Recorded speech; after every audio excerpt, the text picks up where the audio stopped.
Ladies and gentlemen, namaskar. Welcome to the 15th edition of the Jaipur Bookmark Jaipur Literature Festival protected by Dettol, Banega Swasth India at the Jan Mikhalski Foundation Baitak. We are delighted to introduce what we talk about when we talk about women. The session is part of the Jaipur Bookmark. In the face of all the optics and noise about women, the hoopla of Women's Day, the photo ops and lip service, what are the real and deep-rooted fault lines that continue to persist? What do we really talk about when we talk about women? Sohaila Abdulali and Urvashi Butalia search the answers. Sohaila Abdulali belongs to Maharashtra and New York. Her most recent book, What We Talk About When We Talk About Rape, is published worldwide in 7 languages. She is the author of 2 novels, The Madwoman of Jogare and Years of the Tiger, and the Rang Bibi and Langda series for children. Urvashi Butalia is an independent publisher and writer, co-founder of India's first feminist publishing house, Kali for Women. She now runs Zuban, an imprint for Kali. She has a long involvement in the women's movement and writes widely on a range of subjects associated with gender. Amongst her published work in award-winning History of Partition, The Other Side of Silence, Voices from the Partition of India, which has been translated into many languages. Her recent work, Mona, the book of Sundays, is forthcoming. Maybe please have a big round of applause for the speakers. Thanks a lot. Hello, everyone. Nice to see you here. So in this session, Sohaila and I are just going to chat. And we invite you to chat with us. If you have questions or if you'd like the chat to go a particular way, please just raise your hand. So you don't have to necessarily wait till the end.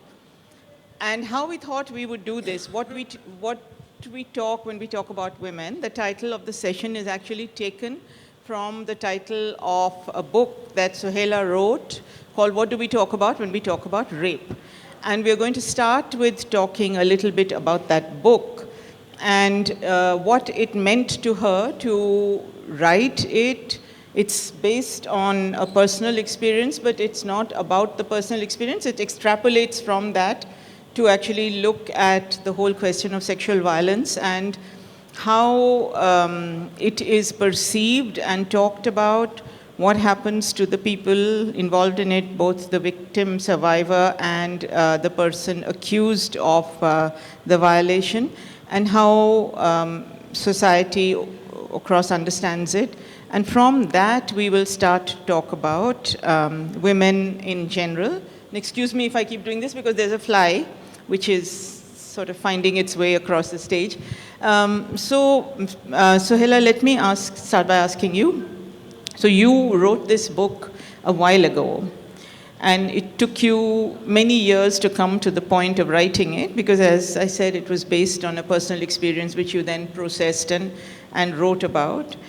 And then it went into the world and was read by a whole range of different people. So talk a little about why you wrote it, what it meant to you, and then how does it feel when you, as a woman, put yourself out there and put out something very personal, and how does it feel and how is it read? First of all, I want to say thank you for having me here, and I want to apologize to all the people who think our session is at 4:40 and will show up then. And I'm also really honored to be with Urvashi, who's long been a hero of mine. So I want to just give a quick backstory of my book for those who don't know. When I was 17 years old, I was gang raped and kind of left for dead in Bombay. That was a very long time ago, in 1980. And I spoke about it. I tried to report it to the police, but I was shut down. Then 3 weeks after that, I went off to college in the States. And a couple of years after that, I decided that this was a really interesting subject to study. And I wanted to find out, I was kind of naive. I thought I'd come to India and I'd find a row of other rape victims willing to talk to me. But I came and there was no one. There was just radio silence, and there were just people who said, this is a Western concept. Why are you talking about this here? It's a shame on our culture, this, that. So I somehow managed to write a thesis and get some information. But when I came to do my research, I was so upset at the idea. Just felt invisible. I felt like if everybody is saying it doesn't happen in India, then who am I? It had happened to me. So I found Manushi, a feminist magazine does it still exist? Sort of, yeah, sporadic. And I wrote a piece for them. You have to remember I was a teenager, and teenagers are very impulsive. So I wrote a piece with my photograph, and I sent it to them, and it was basically this thing saying, I was raped, I'm not ashamed, I'm not the criminal here. And it got published. And I know you're a very young audience, so you might not know that there was a time before the internet. So it happened. It was in this magazine. A few people read it. I found out later that it actually got some traction, but I was gone by then. I was in the US living my life. This article came out, and I went on with life. Then, 30 years later, the Jyoti Singh rape and murder happened in 2012. And I just watched amazed. I was amazed at seeing the crowds in India, at seeing that the first time really in history that it was a topic of daily conversation, rape. And I felt, while I didn't approve personally of some of the things people were demanding, I was really happy that it was a subject. And I also felt really happy that I was in the background because now my thing is done and people are protesting. But the media, of which I'm a part, always likes to find, a token living victim. So somebody found my Manushi article and put it on Facebook, and it went globally viral. And that kind of brings me to the whole point of what we want to talk about when we talk about women, is who tells your story and what happens when you tell it. So I had chosen at age, 19 or 20, to tell my story to a certain audience. And after that, I grew up, I had a life, I did things. And it was not that it was a secret, but it wasn't at the forefront of my life. But suddenly, in 2012, 2013, whenever it happened, but in January it came out. And suddenly this just appeared. And I wasn't even on Facebook, so I didn't know till somebody told me that everyone had seen this article. I went to a sandwich shop in New York, and the guy behind the counter said, I saw you on Facebook. So suddenly my story was not my story anymore, it was out there. So on two levels I felt blindsided because, when you're raped, you lose control, and that's the worst thing. So again, there was that feeling of losing control of the story. But I also, as a writer, felt a little embarrassed because that was my 19-year-old writing, and I felt I was a better writer now. So what I did was that all the media people called all the time. We had a lot of upheaval in the family because I have a kid, my brother has 2 kids. We had to explain to them. They had no idea what had happened to me. So suddenly this story from long ago came out. And then I wrote a piece for the New York Times, an editorial. And that was when I felt I took my story back. Because I decided to say something. And I said, this is what it's like 30 years later. This is how I feel. I wrote it. That got a lot of attention. But that I didn't mind. See, when you choose it, it's fine.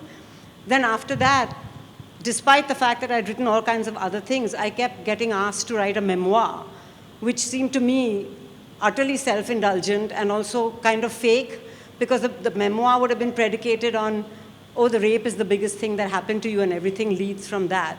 But it actually wasn't. For some people it is, but for me it wasn't. There are more important things that have happened. So I didn't until finally in 3 years ago when I wrote the book, I kind of realized that I actually have a lot to say about rape, not as a victim, but as an expert. I know this subject, I've studied it, I've counseled people, I've written about it. So that's where the book came from. It's not a memoir, but it's a manifesto.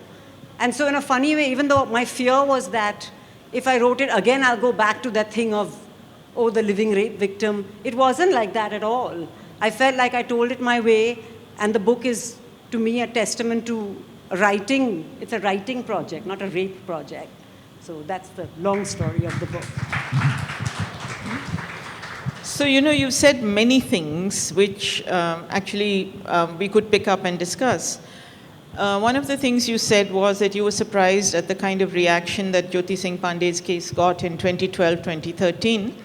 And I think that was due to a large extent also to the power of the internet, because at the time that you wrote your piece, there was in India a very, very strong campaign, women's movement across the country against rape. And that was the beginning of the anti-rape campaign, which started actually with the 1972 sexual assault on a Maharashtrian tribal woman called Mathura. And the judgment that came in 1978, which acquitted her two rapists who were policemen. We just had a police session just before this. I wish they were here to hear this.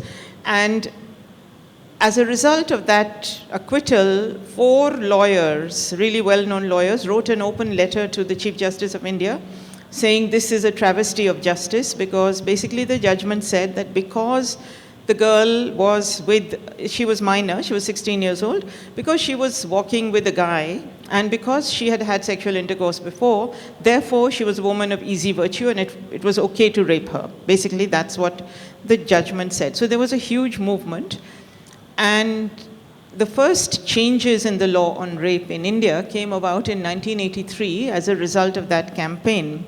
Now, when you wrote your piece, it was before that, right? You said you wrote it... It was in 83. 83. Yeah. So you could write it with your name. Yeah. Had you written it a year later, it would have been illegal to use your name, because the law brought in this thing that the victim survivor's name cannot be mentioned.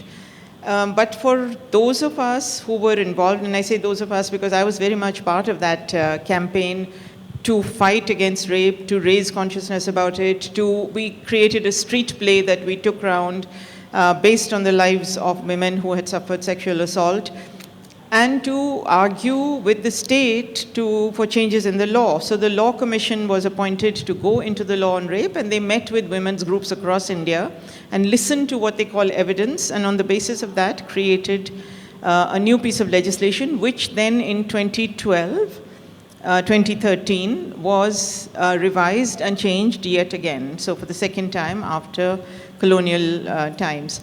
But to go back to your thing about the importance of telling your story and the power of stories. So your story actually was one of the rare stories at that time where somebody who had faced sexual assault and rape came out and said, yeah, it happened to me, but it's not the end of the world. It's like, I have to deal with it, and this is what happened to me. Whereas there was so much shame and stigma around it. And really, since then, the women who have spoken out, a lot of what they've said has transformed to a large extent the way that society looks at what is essentially a crime and what used to be seen as something that was the fault of the person who was at the receiving end of that crime. So in a sense, the power of stories is a very, very important thing that you've talked about, and it's kind of influenced a lot of women's activism in our country. And I want to go back to something else. So we are in the month of March, and as you know, the 8th of March is seen as International Women's Day, and it's a day when many years ago women came out onto the streets to protest against unfair labor conditions and so on, and since then it is a day that has been marked in different ways across the world. But now it's also become, at least in India, I don't know if elsewhere, a day to celebrate, particular kind of facial cream or different kinds of clothes for women, or to talk about empowerment of women and to put out pictures of sportswomen, of corporate women, etc., etc. And the entire focus has shifted to marketing, leaving out a whole set of different realities which really need to be addressed. So I don't know what you feel about that, but how do we keep alive those stories which lie beneath the surface glitter that advertising picks up? Well, I feel the world is a very big place, and there's room for reform of rape laws, and there's room for face creams as well. So I feel we should have one as long as, we can have both. But I feel like something like International Women's Day, things tend to get co-opted a lot. And in fact, you were talking about the protests after Jyoti Singh. If I can go back to that to make my point. There were people on the streets, the world media was full of, I'm sure you all remember, people on the streets holding signs, protesting. So on the one hand, it felt really good to do that. But then when you looked at some of those signs they were carrying, kill them, hang them, castrate them, there was this kind of visceral anger. And to me, as somebody who's been through it, and as someone who's talked to a lot of other people, this is really disturbing. Because for one thing, it touches on the same emotions you feel. It's a very kind of patriarchal, you know, if they do something to your women, you kill them, and then that's fine. So on the one hand, it totally ignores the fact that most people are actually, they don't have the same story as me. My story is kind of the Bollywood rape story of strangers and weapons and all that, but most rapes are not. Most rapes are done by your brother and your father and your uncle and your teacher, and no matter how upset you are, you don't necessarily want to either have them go free or have them hanged in the town square. So we don't give that option. We have either criminal justice or no option. And I think Women's Day has become like that too. There's either you're completely frivolous or you go to a really deep, dark place where many people might not want to go with you. So maybe the thing with telling stories is that you just leave a little room. You just leave a little room for people. And you know, the other thing about telling the story, like when my book came out, I felt very empowered that I told my story, and there's maybe 30 or 40 other stories. But you have to remember that when you tell it, you're taking control. But once it's out there, you don't have any control. And that's fine. It's gone then. You can't micromanage the response. In fact, I had a very interesting response when I was at Jaipur 3 years ago, because I had a really big session launching the book. And it was a really kind of joyous discussion. You know, we talked about life and recovery, and we made jokes, we kept it serious, but we also talked about, we kind of put it in the context of life. And the next day I left, I was at the airport and I saw a local newspaper, and there was a photograph of me looking like just too sad for words. And the headline said, "Rape victim lives under shadow of fear." So, you know, what can I do? That's not the story I told, but it's out there, and you also have to give up control at some point. So I'm not sure I answered your question, but sorry. Yeah. Did she answer my question? What do you think? Maybe I answered another question. No, but when you're saying, for example, this story appeared about you, with you looking very sad with the headline saying rape victim, whatever, in a sense, that is the story which the media like to tell. Yes. Right. Similarly, even though you're right in saying that the world is a big place and there is space for the Lakme creams, which is true, not Lakme, facial creams, and various other things, and there is also space for the more difficult stuff. But what happens often is that the story that acquires most traction is the story of the facial cream, yes, or the story of the zinda lash, and how to actually deal with that, how to, we have to think of how we can address that so that we bring out more nuance, more complexity in the stories we want to tell.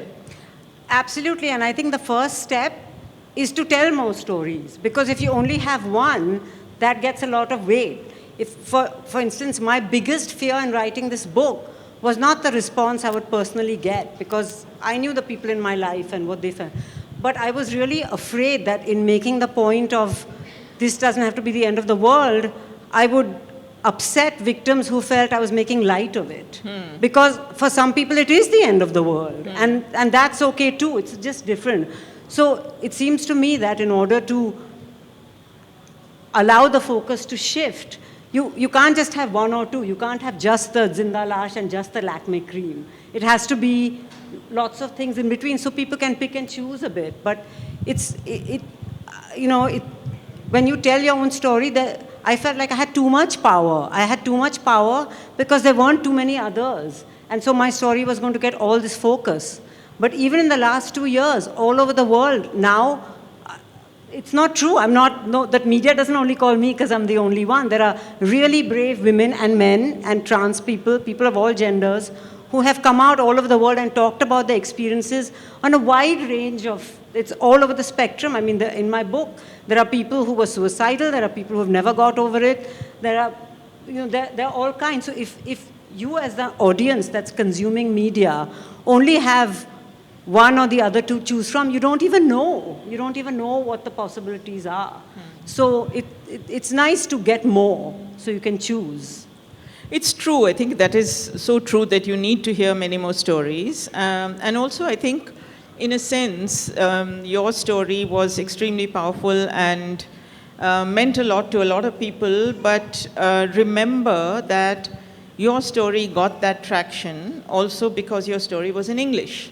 Yes. And there are a whole range of other stories which are not necessarily written down, but which are spoken in private conversations or in women's groups, which are also not stories in English. So there is a certain kind of power that the language carries, which allows what you're saying to get out into the world.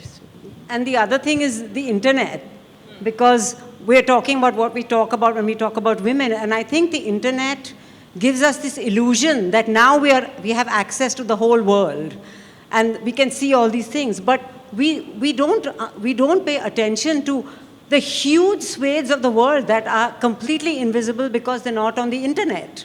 So we have to remember that, there are conversations going on that have nothing to do with being online. There are women talking about things that are not online. We just have to remember that. This really struck me because it suddenly occurred to me out of the blue one day that my father, who was just a magnificent person, doesn't exist in cyberspace. He lived, he died, he affected so many people, he made a great impact on so many of us, but if you Google him, there's nothing. So if the internet was the whole world, my father doesn't exist. And we have to remember that even in our country where huge proportions of men and women have no access. So when we're talking about stories, it's hard to do conceptually to remember that there are stories that aren't there. But as a publisher, what do you think is the answer to this? No, I don't know if there is an answer, Sohaila. The thing is that publishing is also a profession which is very mired in the publishing of voices which are already sort of voices of people who have had a certain level of education, who can write and who produce books. So it takes a lot of thinking to move beyond that and to bring in different voices into the world of publishing, because the entire structure of what you choose to publish, what you market, how you market it, how it sells, etc., is based on a certain kind of privilege, a certain kind of acceptance that this is the kind of person who writes. Right. So when we started our feminist publishing house nearly now 40 years ago, we also, we took the decision that we were going to publish books by and about women, because nowhere in publishing did you see women's voices. Everything that was available was largely written by men, and all the disciplines, for example, what you studied at university and so on, if you took sociology, if you took economics, if you took history, if you took ethnography, anthropology, whatever, all of those subjects were predicated on the stories and the experiences of men. So, for example, you could get a really well-known sociologist, go into a village, spend 2 months there. He would only have talked to the men, and he would produce a book which is supposed to be about that village. So for us, it became important to insert women's voices into this monopoly of knowledge by men of privilege. And we started to do that, but we very quickly realized that it was not enough to say we want to insert women's voices. So just as Sohaila is saying that you can't have one story, you have to have multiple stories, and they have to be told at multiple levels by many different people. So for us, it became important to bring in voices of women who would not normally be urban, English-speaking, Western, educated, etc. But how do you do that? How do you actually look beyond your own knowledge frame? And then one day something happened that for me as a publisher changed this forever. So one afternoon we had a visit from 8 women. 4 of them were Rajasthani women, and since we're in Rajasthan, I mentioned this story, who were dressed in the usual traditional lehenga, choli, odhni, and who were members of a large development program called the Women's Development Program, which the Rajasthan government and the central government had put in place at the time. And these 4 women had with them 4 city activists, urban activists from Delhi. They brought us a book which they had created by hand called Sharir Ki Jankari, which they had created in this development program through a series of health workshops. And the book was a book that told the story of the woman's body from the moment she is born till old age. So it took you through menstruation, marriage, sex, etc., the whole works. And when they did the book, they tested it. They made 2 copies by hand and they tested it in the village.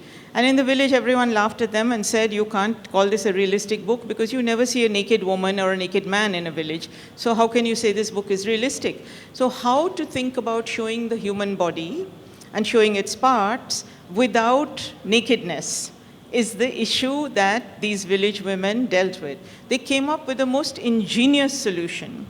That what they did was, and I wish I had the book here to show you, they made the woman fully dressed from head to toe like she is, lehenga, choli, odni, and then they made a little flap that you could lift up and you could see how she was made underneath the lehenga, 2 little flaps that you could open and you could see her breasts, and similarly they did that with Mr. Man, who was dressed in dhoti and safa, and you could lift up his dhoti and you could see how he was made and all of that, and it was completely wonderful, like a genius feat.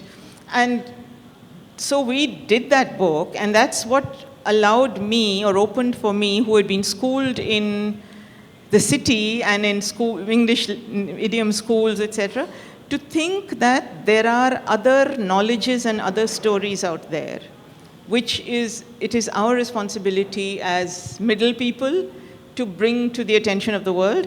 But in order to publish those other stories, you have to think differently. You can't carry the same lessons that you have learned as writers and publishers in the world where a writer is an individual. So just one other little detail about this book, that 75 women created the book. And when they brought it to us, they said, we have 2 conditions for you if you agree to publish it. One of them is you'll keep the price low, which wasn't so difficult. The other is that all 75 names will go on the cover, because we collectively create knowledge.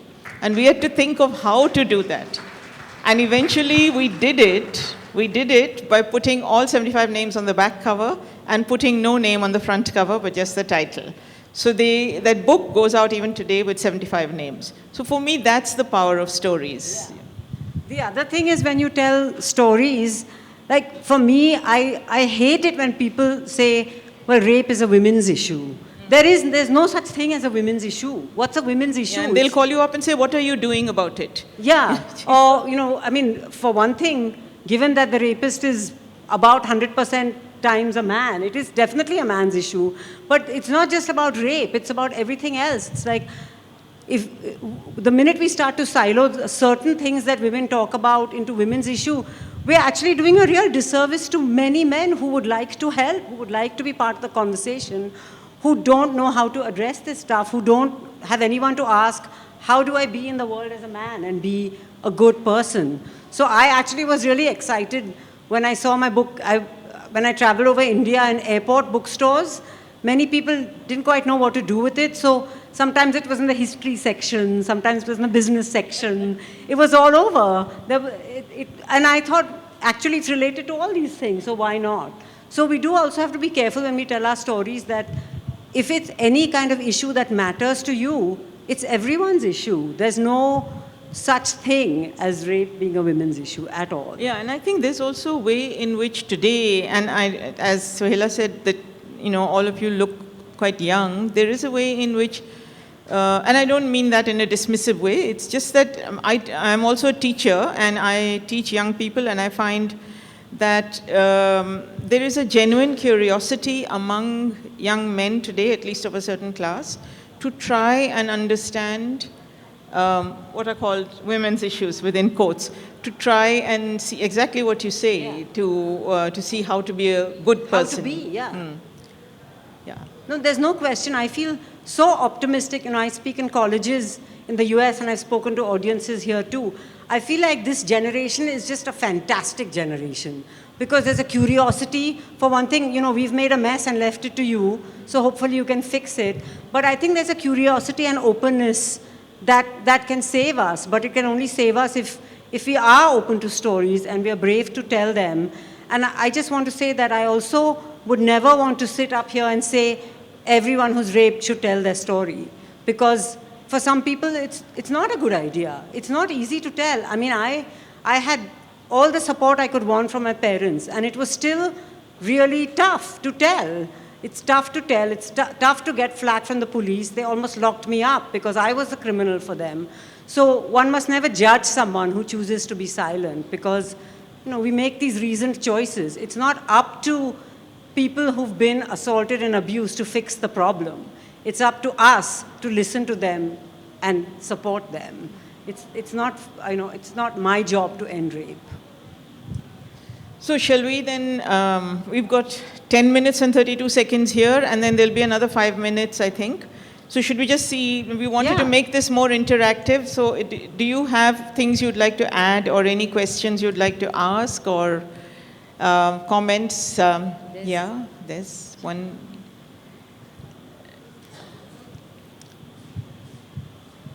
Yeah, hi. Thank you for that wonderful session. And we were just talking about how there was a time where, topics like consent and rape and even menstruation for that matter were topics that were taboo topics.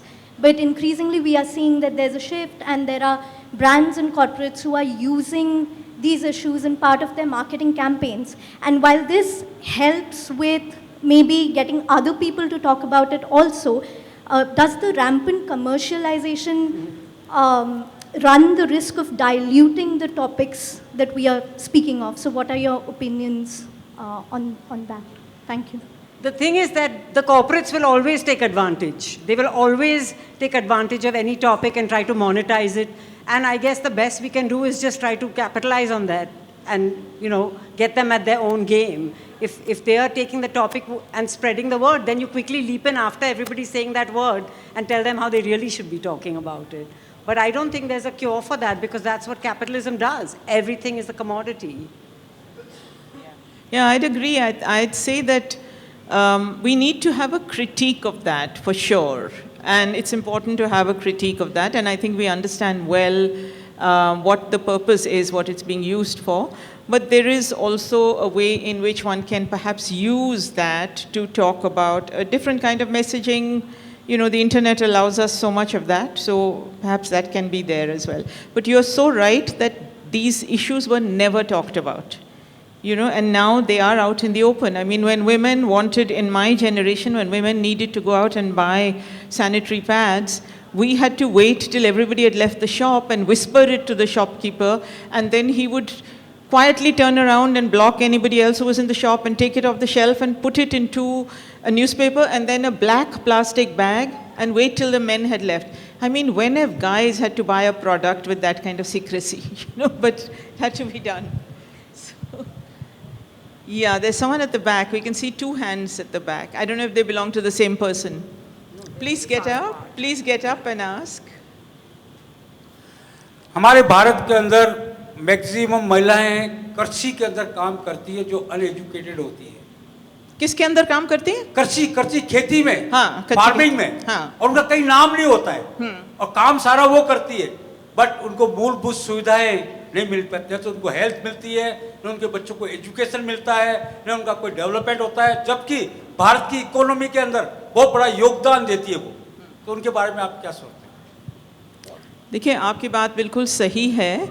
और उनकी वो जो महिलाएं हैं जो खेती में काम करती हैं और जो बहुत से विभिन्न सेक्टर्स में काम करती हैं जहाँ पे उनकी कोई पहचान नहीं है और उनको पैसा भी जो दिया जाता है वो आदमी से आधा वेतन दिया जाता है. और कई बार ऐसे होता है कि पूरा का पूरा परिवार काम करता है जिसमें आदमी मुख्य होता है, उसको पैसा दिया जाता है, बाकी सबको नहीं दिया जाता. वो महिलाएं किसी गिनती में भी नहीं आती हैं. आजकल जो ये एक चर्चा चल रही है कि हिंदुस्तान में महिला की वर्कफोर्स पार्टिसिपेशन रेट जो है वो बहुत गिर गई है. वो गिर गई है और सरकार को और हर जगह पे इकोनॉमिस्ट को इसकी फ़िक्र है. लेकिन अगर आप अपने आसपास देखते हैं, अपने इर्द गिर्द देखते हैं, अपने गांव में देखते हैं, अपने शहर में देखते हैं, तो काम कौन कर रहा है? हर मिनट महिला कर रही है. कभी आप महिला को कोने की नुक्कड़ की दुकान पे चाय पीते हुए नहीं देखते, लेकिन आदमी लोग बैठ के हुक्का पीते होते हैं, चाय पीते होते हैं.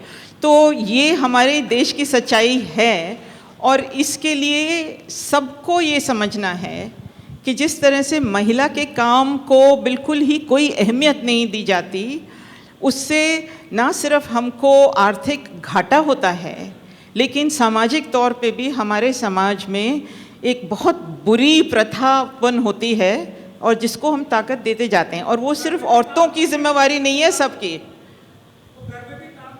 घर पे भी काम करती हैं।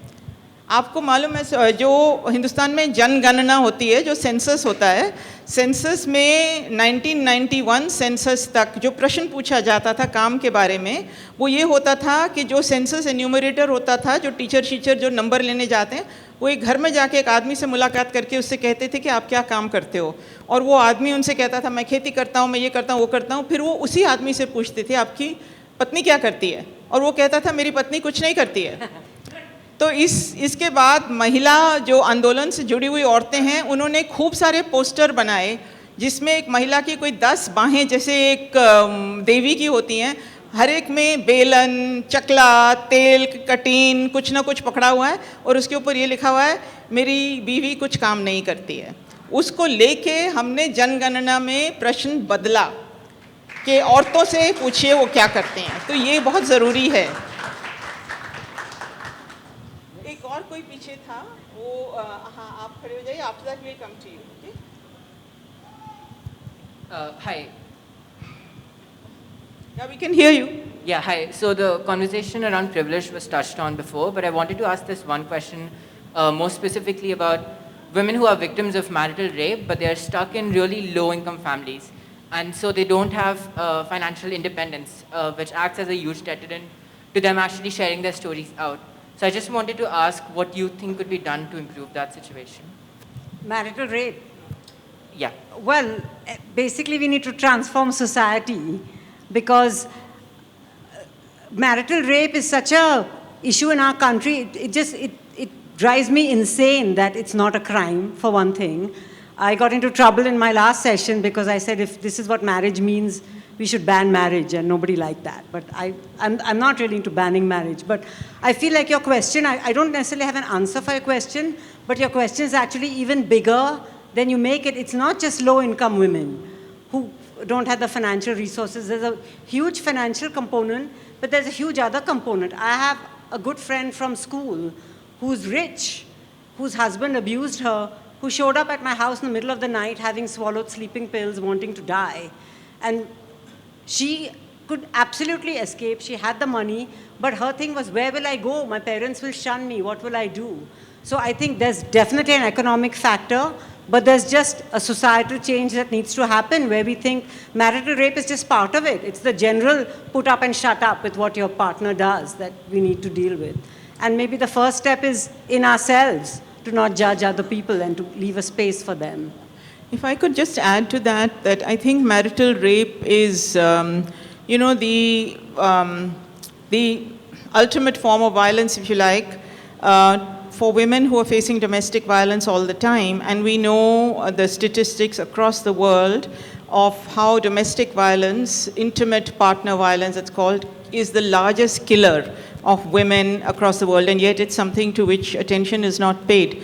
It's very interesting that the debate on marital rape is couched in this thing, and this is the argument that made by the state against the petition on marital rape, saying that it will destroy the institution of marriage and the family, which is the central unit of society. But if you look at it from the other side, what are you saying? You're saying, here is an act that is a crime, that is illegal. Now you get married and it becomes legal. If you carry that thing into other areas, murder is illegal. Now you get married and murder your wife and it becomes legal. Is that even possible? Theft is illegal, but you marry the woman and you steal her jewelry. Is that even possible? So you're basically saying that marriage, this document of marriage, allows you to perform an illegal act and legalize it. I think we have to have a law. Marital rape has to be included in the law on sexual assault and rape.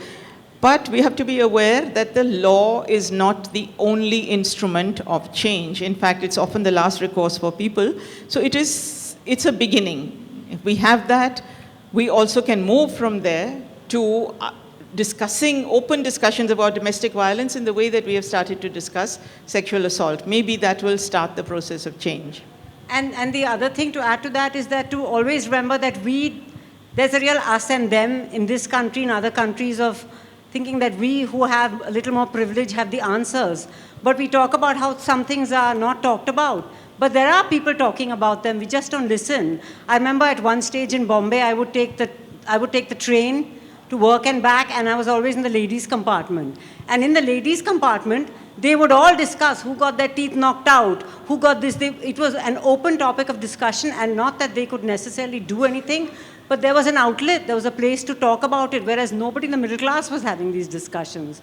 So while we try to change the system, let's remember that the answers are sometimes not with us. We just need to listen and find them elsewhere as well. You had a question, yeah. So we'll come to you in a second, yeah. First of all, thank you for such insightful session. I'm a media student, so my question is related to that. So what's your opinion on the narrative that's associated with women reporters when they get raped? The whole concept of safe reporting and how she should not go into areas that are dangerous. For example, Kamla Mill's rape case. I mean, the world is full of examples of people finding a nice excuse to stop women from doing things. So it's good to be safe, but then it's also good to look at the figures that say that probably the least safe place is at home. Maybe you're safer out there reporting rather than being home where you're more likely to get assaulted. So I think it's a calculus. It's best to leave to individuals who are adults and can make their own choices. I'm not really a fan of other people telling you how to be safe. Yeah, there's somebody there. Hello, my name is Rakshit. I wanted to ask, so as someone who's willing to express their experience, their personal experience as a writer, how do we personally get comfortable with the idea of making the personal the political? Because, so I have a visual disability and I also identify with a queer sexuality. And I feel that it's very important to talk about the intersection, not only because it is not talked about, but also because the intersectional experience is often very different from a singular experience of a disability or a queer sexuality.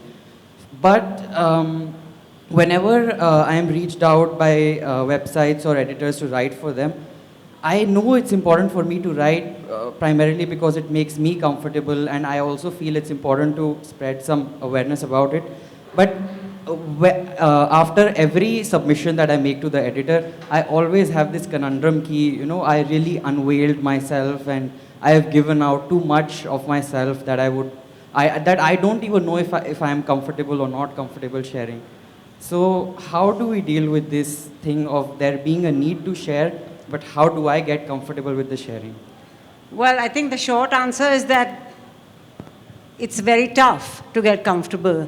But I have two main points to make. One is that you don't owe it to anyone to save the world from their prejudice. It's great if you want to and you have a unique insight and you do it, that's fantastic. But it's not your duty. You can be blind and queer and choose to write a gardening column. There's no reason for you. But if you do, I think that what I found is that I had the exact same fear writing this book. But actually you have a lot of power when you write something because you're not exposing yourself. You're taking the whole world of your story and you're deciding what people see and you're deciding what they say and exactly what they respond to. So you actually are taking control because instead of people just wondering, you're saying, okay, don't talk about everything, talk about X, Y, and Z. I really found that when I was writing my book, and I found that with the victims and survivors I interviewed. Because they all felt really empowered telling their story because they could tell it the way they wanted. So it's actually a very clever trick. It looks like you're exposing yourself, but you're actually cunningly leading the reader down where you want to lead them. But having said that, you just don't know what will happen once it's out there. So you have to be prepared. But yeah. So may I add to that? I think in some ways the vulnerability that you're talking about, when you put a work of a piece of writing out into the public, there is a fear, there is a sense of vulnerability because now it's going out into the world and it's going to be read and you don't know how to deal with the reactions. That is a vulnerability that never goes away no matter how seasoned a writer you are. I can tell you that I have been writing a book for many, many years, which is a book about a trans person who was a good friend of mine. And we had a very close friendship for 20 years, and she wanted me to write this book. And I'm writing it, but I am consumed with fear about the fact that I myself am not trans. Do I have the right to write it? When I write it, what will happen? And I'm not a young writer at all. And I think that fear is good. It's good. And also, I think we have to look at ourselves as writers, as not as people who will write one piece of writing that will become the definitive piece of writing, but as people who grow through our writing. So at some point, let your writing steep, let it be with you, don't feel the pressure to put it out immediately. If you feel you have said too much and you would like to hold back, hold back. Never mind, you can come back to it years later and rewrite it, add it. Because after all, you yourself will change as a human being. So I think you have to just tell yourself, have the confidence that what you're saying is important, but you may not want to put it all out there. And let it be with you for a while, think about it, then put it out. I don't know if that helps, but that's what often writers do. And are we done? Or can No, I I say think one more we thing? have 4 minutes, and we have, how many questions do we have? Can we see them? One here and one at the back there, 2, right? So if you can both ask your questions and then we could take them together. Yeah, we have sure. 3 minutes or something. Good afternoon, ma'am. I want to talk about the society as a whole. I just want to know, like, I'm the part of society. Every time I get late, I go home by midnight. Everyone is cool. I just don't get scolded at all. But when my sister, and it's after 10 or 9, everyone starts worrying about her. Everyone schools her on the call. So how can I change that one mentality, and how can I make my surrounding safe? So if you could just talk about it a bit. Let's take the other one. There was you here, this lady here. Oh. Hi, thank you for this conversation. Am I audible? I wanted to ask, I think from what you were speaking and even in the book, there's this attempt to sort of make abuse and sexual assault a dinner table conversation. And while we are maybe inching closer towards it, I still feel like a lot of us look at these issues as something which is happening out of our circle, and there are certain intersectionalities that we attach to these incidents. So how can we probably change the narrative among our own circles and recognize that these could be happening in our circle? And inching to the same conversation, what support looks like in homes, because I think you've mentioned even in the book that your family was extremely supportive in terms of offering you the kind of love and care that you wanted. And I think that is something I would want to know a little bit more about in terms of what could support in familial surroundings look like. Thank you. We'll take this last. This lady's been raising her hand for a long time. So let her ask her question, then we'll just see what to answer. Okay, my question is a bit different from that. Being a writer and a publisher, it's also a profession. So commercialization also comes into the play. And what you are writing. Writing about women empowerment is quite unconventional in many ways still in our current society. So how do you tackle the commercialization, especially for the budding writers? Because it's very common to get rejected because of the unconventionality. Okay. So you take whatever you want to answer. I want to first, I've lost track, but first I want to answer the person with the sister. So it's very tough. So, and I think, of course, we have to change laws and all, and it's no use throwing facts at people.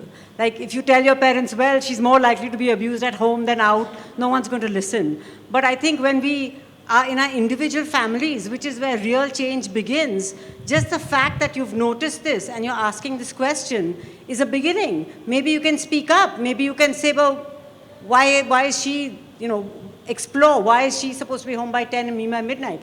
Can I go fetch her and bring her if you don't feel safe?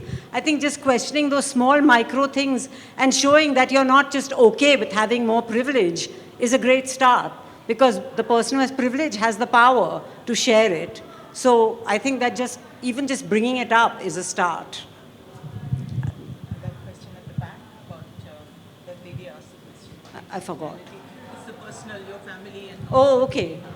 Well, this whole business of rape being a dinner table conversation always shocks people, but think of the dinner table conversations we have. I'm sure we go home at night and talk about Russia bombing the hell out of Ukraine, people dying.